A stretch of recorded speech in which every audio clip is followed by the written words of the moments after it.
शहजादकोट के शहरी शहजादकोट की तारीख में पहली मरतबा एक तरफ महंगाई से तंग तो दूसरी जानिब बिजली की गैर एलानिया लोड शेडिंग से परेशान और पानी बर्फ़ समेत बुनियादी मसाइल से दो चार, और ऐसे में मुंतखब नुमाइंदे मुसलसल खामोश रहने पर मजबूर।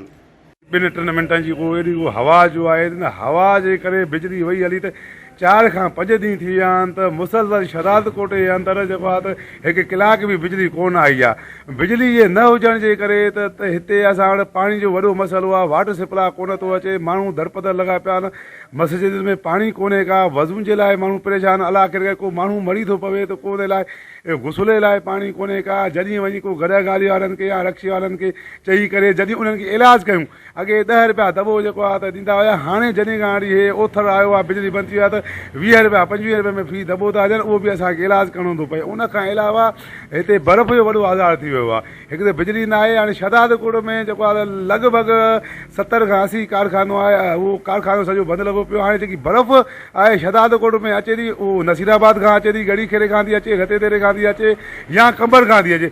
हाणे 20-30 रुपए जी त बर्फ़ ॾियनि कोन था, 50-100 रुपए जी बि एतिरी बर्फ़ आहे जो हिकिड़ो नंढिड़ो कूलर 20 जेको आहे लीटरनि वारो कूलर बि थधो कोन थो थिए। असीं चूंडियल नुमाइंदनि खां इहो पुछणु था चाहियूं त असां तव्हांजो कहिड़ो ॾोह कयो आहे, छा 3 मिंटनि या 5 या 10 मिंटनि जी आंधारी जे करे 4 ॾींहं तव्हां शहजादकोट शहर जी बिजली तव्हां बंदि करे छॾी आहे, त इहो तव्हां कहिड़े ॾोह जी सज़ा था ॾियो असांखे? छा असां तव्हांखे इन्हनि जेको आहे त ॾींहंनि जे लाइ वोट ॾेई करे एवाननि में पहुचायो त तव्हां असांजा मसइला हल कयो, या तव्हां असांखे वेतर जेको आहे अज़ाब में विझंदा वञो? महिरबानी करे असांजे शहर नुमाइंदनि खे तव्हां अपील आहे त असांखे इहे 2 टे सहूलियत ॾियनि, बिजली, पाणी, बर्फ़।